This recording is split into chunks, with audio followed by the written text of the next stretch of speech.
शनि प्रदोष व्रत कथा। जय श्री कृष्णा, राधे राधे। शनि प्रदोष व्रत रखने से अच्छी संतान की प्राप्ति होती है और जीवन में सुख समृद्धि आती है। शनि प्रदोष व्रत करने से पुत्र दीर्घायु होता है और पुत्र रत्न की प्राप्ति होती है। इसके अलावा शनिदेव की कृपा भी बरसती है। शनि प्रदोष व्रत की पावन कथा भगवान शिव और शनिदेव के अद्भुत संबंध का प्रतीक है। इस दिन उपवास और पूजा से सभी कष्ट और दोष मिट जाते हैं, तो इस दिव्य कथा के श्रवण से अपने जीवन को शिवमय बनाएं। आइए श्रवण करते हैं शनि प्रदोष व्रत कथा। शनि प्रदोष व्रत की पौराणिक कथा के अनुसार प्राचीन काल में रत्नागिरी नामक एक नगर था। उस नगर में एक बड़ा ही धनवान सेठ रहा करता था। उसके घर में हर प्रकार की सुख सुविधाएं थी, लेकिन संतान न होने के कारण सेठ और सेठानी हमेशा दुखी रहते थे। काफी सोच विचार करके एक दिन सेठ ने अपना काम नौकरों को सौंप दिया और सेठ सेठानी के साथ तीर्थ यात्रा पर निकल पड़े। अपने नगर से बाहर निकलने पर उन्हें एक साधु मिले जो ध्यान मग्न बैठे थे। सेठ जी ने सोचा क्यों ना साधु से आशीर्वाद लेकर आगे की यात्रा की जाए। सेठ और सेठानी साधु के निकट गए और वहीं बैठ गए। साधु ने जब आंखें खोली तो उन्हें ज्ञात हुआ कि सेठ और सेठानी काफी समय से आशीर्वाद की प्रतीक्षा में बैठे हैं। साधु ने सेठ और सेठानी से कहा कि मैं तुम्हारा दुख जानता हूँ, तुम शनि प्रदोष व्रत करो, इसमें तुम्हें संतान सुख प्राप्त होगा। साधु ने सेठ सेठानी को प्रदोष व्रत की विधि भी बताई और शंकर भगवान की निम्न वंदना बताई। उन्होंने कहा, तुम यही वंदना करना। हे रुद्र देव शिवशंकर नमस्कार, शिवशंकर जगत गुरु नमस्कार, हे नीलकंठ सुर नमस्कार, शशि मौली चंद्र सुख नमस्कार, हे उमाकांत सुधी नमस्कार, उग्र तत्व रूप मन नमस्कार, ईशानी प्रभु नमस्कार, विशेश्वर प्रभु नमस्कार। आगे साधु ने कहा, है भक्त, इस प्रकार से मंत्र का जाप करके भगवान की आराधना करना। जब तुम्हारी पत्नी गर्भ से हो जाए तब मेरे पास इसी जगह फिर चले आना। मैं तुम्हारे गर्भ में पल रहे बच्चे को भगवान शिव शंकर की अत्यंत ही रहस्यमय कथा सुनाऊंगा। उसको श्रवण करने से तुम्हारे पत्नी के गर्भ पर कोई खतरा नहीं आएगा। दोनों पति पत्नी साधु बाबा से आशीर्वाद लेकर तीर्थ यात्रा के लिए आगे चले गए। तीर्थ यात्रा से लौटने के बाद सेठ और सेठानी ने मिलकर शनि प्रदोष व्रत किया, जिनके प्रभाव से सेठानी गर्भवती हो गई। अतः सेठ को उस महात्मा के कहे गए वचन याद आए और वह बिना विलंब किए अपनी पत्नी को लेकर उस महात्मा मुनि के पास पहुंचा और उस मुनि से हाथ जोड़कर कहा, है महात्मन, मेरी संतान गर्भ में ही मृत्यु को प्राप्त हो जाते हैं। अतः इस संतान के जीवन की रक्षा करने के लिए आप वह रहस्यमय कथा सुनाइए, जिसको सुनने से हमारी पत्नी का गर्भ सुरक्षित रहे और हमें पुत्र की प्राप्ति हो। इतना कहते ही सेठ सेठानी उस महात्मा के चरणों में गिर पड़े। उस महात्मा ने उन्हें आशीर्वाद देते हुए कथा का शुभारंभ किया। उन्होंने कहा, है सेठ सेठानी, इस कथा को बड़े ही तन्मयता से, बड़ी श्रद्धा भाव से, बिना खंडित किए एकाग्र चित्त मन से श्रवण करो। इसको सुनकर तुम्हारे संतान की जीवन रक्षा होगी। पूर्व वंश में जन्मे उसी नगर के राजा शिवी बड़े ही परोपकारी और धर्मात्मा थे। जो भी याचक उनके द्वार पर जाता था कभी खाली हाथ नहीं लौटता था। प्राणी मात्र के प्रति राजा शिवी का बड़ा ही स्नेह था। अतः उसके राज्य में हमेशा सुख शांति और स्नेह का वातावरण बना रहता था। राजा शिवी हमेशा ईश्वर की भक्ति में लीन रहते थे। राजा शिवी को परोपकार, सरलता और त्याग के चर्चे स्वर्ग लोक तक प्रसिद्ध थे। देवताओं के मुख से राजा शिवी की इस प्रसिद्धि के बारे में सुनकर इंद्र और अग्नि को विश्वास नहीं हुआ। अतः उन्होंने उसी नरेश की परीक्षा लेने की ठानी और एक युक्ति निकाली। अग्नि ने कबूतर का रूप धारण किया और इंद्र ने एक बाज का रूप धारण किया। दोनों उड़ते उड़ते राजा शिवी के राज्य में पहुँचे। उस समय राजा शिवी एक धार्मिक यज्ञ का अनुष्ठान कर रहे थे। कबूतर उड़ते उड़ते आर्तनाद करता हुआ राजा शिवी की गोद में आ गिरा और मनुष्य की भाषा में बोला, राजन, मैं आपकी शरण में आया हूँ, मेरी रक्षा कीजिए। थोड़ी देर में कबूतर के पीछे पीछे बाज भी आ पहुंचा और बोला, राजन, निसंदेह आप धर्मात्मा और परोपकारी हैं, इसलिए आपका कोई शत्रु नहीं। आप अजा शत्रु नाम से प्रसिद्ध हैं। आप अपकार करने वाले का भी उपकार करते हैं। आप दोष खोजने वालों में भी गुण खोजते हैं। ऐसे महान होकर आप यह क्या कर रहे हैं? मैं भूख से व्याकुल होकर भोजन की तलाश में भटक रहा हूँ। तभी संयोग से मुझे यह पक्षी मिला और आप इसे शरण दे रहे हैं। यह आप अधर्म कर रहे हैं। कृपा करके यह कबूतर मुझे दे दीजिए, यह मेरा भोजन है। इतने में कबूतर बोला, शरणार्थी की प्राण रक्षा करना आपका धर्म है राजन। अतः आप इस बाज की बात मत सुनिए, यह दुष्ट बाज मुझे मार डालेगा। आगे उस ऋषि ने उस सेठ और सेठानी से कहा, हे सेठ, दोनों की बात सुनकर राजा शिवी बाज से बोले, हे बाज, यह कबूतर तुम्हारे भय से भयभीत होकर मेरी शरण में आया है, अतः यह मेरा शरणार्थी है। मैं अपनी शरण में आए शरणार्थी का त्याग कैसे कर सकता हूँ? जो मनुष्य भय, लोभ, ईर्ष्या, लज्जा या द्वेष से शरणागत की रक्षा नहीं करते या उसे त्याग देते हैं, सज्जन लोग उसकी निंदा करते हैं और उसको ब्रह्मा हत्या के समान पाप लगता है। जैसे हमें अपने प्राण प्यारे हैं, वैसे ही सभी जीवों को अपने प्राण प्यारे हैं। समर्थ और बुद्धिमान मनुष्य को चाहिए कि असमर्थ व मृत्यु भय से भयभीत जीवों की रक्षा करे। आता है बाज, मृत्यु के भय से भयभीत यह कबूतर मैं तुम्हें नहीं दे सकता। इसके बदले तुम जो चाहो खाने के लिए मांग सकते हो, मैं तुम्हें वह अभीष्ट वस्तु देने को तैयार हूँ। तब बाज बोला, हे राजन, मैं भूख से पीड़ित हूँ। आप तो जानते ही हैं कि भोजन से ही जीव उत्पन्न होता है और बढ़ता है। यदि मैं भूख से मरता हूँ तो मेरे बच्चे भी मर जाएंगे। आपके एक कबूतर को बचाने से कई जीवों के प्राण जाने की संभावना है। हे राजन, आप ऐसे कैसे धर्म का अनुसरण कर रहे हैं जो अधर्म को जन्म देने वाला है? बुद्धिमान मनुष्य उसी धर्म का अनुसरण करते हैं जो दूसरे धर्म का दहन ना करे। आप अपने विवेक के तराजू से तोलिए और जो धर्म आपको अभिष्ट चिंतन, धन, वस्त्र, गौ और बड़े बड़े यज्ञों का फल यथा समय नष्ट हो जाता है, किंतु भयाकुल प्राणी को दिया अभय दान कभी नष्ट नहीं होता। अतः मैं अपने संपूर्ण राज्य और इस देह का त्याग कर सकता हूँ, परंतु इस भयाकुल पक्षी को नहीं छोड़ सकता। हे बाज, तुम्हें आहार की जरूरत है, सो जो चाहो आहार के लिए मांग सकते हो। बाज बोला, हे राजन, प्रकृति के विधान के अनुसार कबूतर ही हमारा आहार है, अतः आप इसे त्याग दीजिए। राजा बोला, हे बाज, मैं भी विधान के विपरीत नहीं जाता और शास्त्र कहता है दया धर्म का मूल है, परोपकार पूज्य है और दूसरों को पीड़ा देना पाप है। अतएव तुम जो चाहो सो दे सकता हूँ, परंतु यह कबूतर नहीं दे सकता। तब बाज बोला, ठीक है राजन, यदि आपका इस कबूतर के प्रति इतना ही प्रेम है तो मुझे ठीक इसके ही बराबर तोलकर अपना मांस दे दीजिए, जिससे मैं अपनी भूख शांत कर सकूं। मुझे इससे अधिक और कुछ नहीं चाहिए। उस साधु महात्मा ने आगे कहा, हे सेठ, प्रसन्न होते हुए राजा शिवी बोला, हे बाज, तुम जितना चाहो उतना मांस मैं देने को तैयार हूँ। यदि यह क्षण भंगुर देह धर्म के काम ना आ सके तो इसका होना व्यर्थ है। यह कहकर राजा ने तराजू मंगवाया और उसके एक पल्ले में कबूतर को बिठा दिया और दूसरे पल्ले में वह अपना मांस काट कर रखने लगे, लेकिन कबूतर का पल्ला जहाँ का तहाँ ही रहा।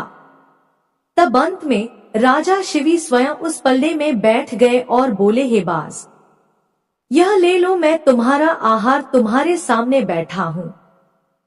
इतने में आकाश से पुष्प वर्षा होने लगी और मृदंग बजने लगे। स्वयं भगवान अपने भक्त के इस अपूर्ण त्याग को देखकर प्रसन्न हो गए। शिवजी संग माता पार्वती प्रकट हो गए। यह देखकर राजा शिवी विस्मय से सोचने लगे कि इन सब का क्या कारण हो सकता है। इतने में वह दोनों पक्षी अंतर्ध्यान हो गए और अपने असली रूप में प्रकट हो गए। इंद्र ने कहा, हे राजन, आपके जैसा धर्म परायण और त्यागी मैंने कभी नहीं देखा। मैं इंद्र हूँ जो बाज बना था और यह अग्नि है जो कबूतर बना था। हम दोनों तुम्हारे त्याग की परीक्षा लेने आए थे।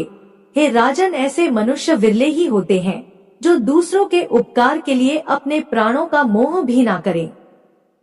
ऐसा मनुष्य उस लोक को जाता है जहाँ से फिर लौटना नहीं पड़ता।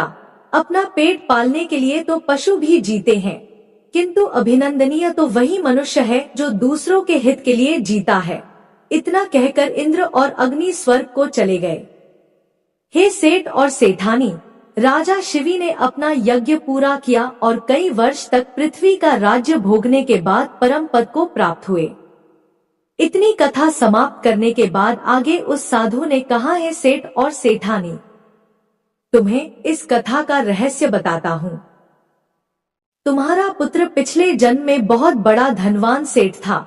उसने कोई भी दान धर्म नहीं किया। उसने गरीबों के खून पसीने की कमाई को हड़पा और उससे सुख भोगता रहा। उसके इस व्यवहार से कई गरीबों की जान चली गई। उसने कई गरीबों को ठगा और उनके धन संपत्ति पर अपना अधिकार जमाया। इस कारण हर बार यह तुम्हारे पत्नी के गर्भ में आता और गर्भपात होने के कारण यह मृत्यु को प्राप्त हो जाता।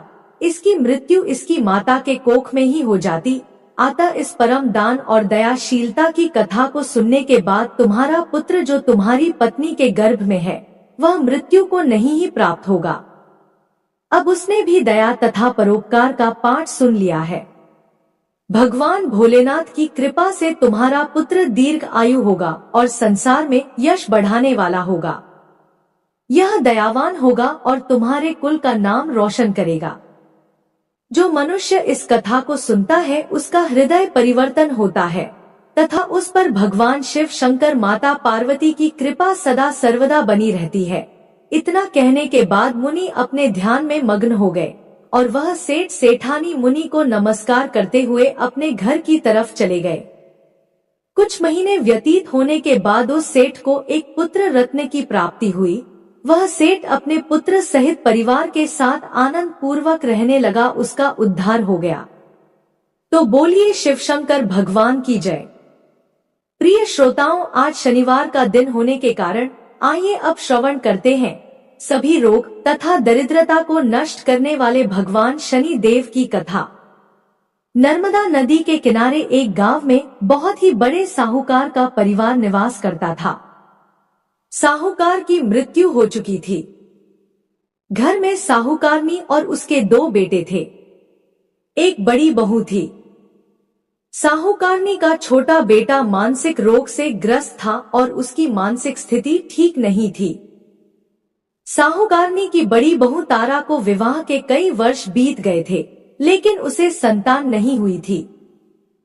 तारा को सदैव यही भय रहता था कि कहीं उसके पति संतान पाने के लिए दूसरा विवाह न कर ले। यदि उसके पति ने दूसरा विवाह कर लिया तो उसे सौतन का दुख सहना पड़ेगा। इसी डर से तारा ने एक योजना बनाई और उसने अपने घर में काम करने वाली नौकरानी चंदा से अपने देवर चंदन का विवाह कराने के लिए अपनी सास और अपने पति को मना लिया। चंदा स्वभाव से बड़ी दयालु और कृष्ण भक्त थी। वह बचपन से ही साहूकारनी के घर काम करती थी और उसका अपना कोई नहीं था। अब चंदा का विवाह मानसिक रोगी चंदन से करा दिया गया। कुछ साल बाद चंदा ने एक सुंदर पुत्र को जन्म दिया, लेकिन चंदा की जेठानी तारा ने चंदा का बच्चा ले लिया और उसे घर से धक्के मारकर बाहर निकाल दिया। तारा ने अपने पति को भी अपने पक्ष में कर लिया। बेचारा चंदन तो मानसिक रोगी था, वह कर भी क्या सकता था और साहूकारनी चाहकर भी कुछ न कर सकी। दरअसल यह तो तारा की चाल थी। उसने कभी चंदा को अपनी देवरानी माना ही नहीं। वह तो सिर्फ चंदा से उसका बच्चा लेना चाहती थी ताकि उसे पाल पोस कर अपना नाम दे सके। चंदा के बार बार रोने गिड़गिड़ाने पर भी तारा नहीं मानी और उसे उस गांव से ही निकाल दिया। अब चंदा गांव गांव भटकने लगी। भटकते भटकते वह कृष्ण जी के एक पुराने मंदिर में पहुंच गई। वहीं पर उसने प्रभु से न्याय की गुहार लगाई। वह अपना सिर भगवान के चौखट पर पटकने लगी और लगातार ओम कृष्णाय नमः मंत्र का जाप भी करती रही। उस स्त्री की करुण पुकार न्याय के देवता शनिदेव ने सुनी और भगवान श्री कृष्ण के आदेश से तुरंत चंदा के पास उपस्थित हो गए। साधारण मनुष्य का रूप धारण करके उन्होंने उसे अपने आप को कष्ट न पहुंचाने के लिए कहा। उन्होंने कहा कि हे बहन, तुम भगवान श्री कृष्ण पर विश्वास रखो और ओम कृष्णाय नमः मंत्र का जाप करती रहो। तुम्हारा अवश्य ही कल्याण होगा। तुम्हें जो भी दुख है सब भगवान श्री कृष्ण हर लेंगे और शनि देव की कृपा से तुम्हारा मंगल होगा। यह सुनकर चंदा भगवान श्री कृष्ण की आराधना में लग जाती है और शनि देव का ध्यान करते हुए ओम कृष्णाय नमः मंत्र का जाप करने लगी। अब शनि देव एक साधु का भेष बदलकर साहूकारनी के घर पहुंच गए और अलख निरंजन का अलख जगाने लगे। तब घर से बाहर साहूकार ने निकली और उसने भिक्षा देकर उन्हें प्रणाम किया। साधु रूपी शनि देव ने कहा, हे देवी, मैंने सुना है आपके घर में कोई मानसिक रोगी है। मैंने 7 सालों से हिमालय के जंगलों में भटकते हुए बहुत ही दुर्लभ जड़ी बूटी इकट्ठी की है जो हर प्रकार के रोगों को समाप्त कर देती है। यदि आप कहें तो मैं आपके घर के मरीज को ठीक कर सकता हूँ। उस साहूकारनी ने कहा, हे महात्मा, अहो भाग्य जो आप यहाँ पधारे। हाँ महाराज जी, मेरा छोटा बेटा जो कि दिमागी रूप से बीमार है, आप उसे ठीक कर दीजिए। आप जो चाहेंगे मैं वह आपको दूंगी। आइए, घर के अंदर आइए। साहूकारनी ने अपने बेटे चंदन को साधु महाराज को दिखाया जो अब चंदा के चले जाने से बहुत दुखी था। साधु महाराज ने अपने कमंडल से जल निकालकर उसे अभिमंत्रित करके चंदन को पीने के लिए दिया। उस जल को पीते ही चंदन बिल्कुल ठीक हो गया। साधु महाराज ने तारा को भी बहुत समझाया कि वह चंदा का बच्चा उसे वापस कर दे और अपनी गलती को स्वीकार कर ले, लेकिन तारा नहीं मानी। वह तो उल्टे ही साधु महाराज को डांटने लगी और चंदन के ठीक होने से ईर्ष्या करने लगी। इस बात से रुष्ट होकर भगवान शनिदेव की दशा तारा को लग गई और वह मानसिक रोगी हो गई। उसका एक हाथ लकवा से ग्रस्त हो गया।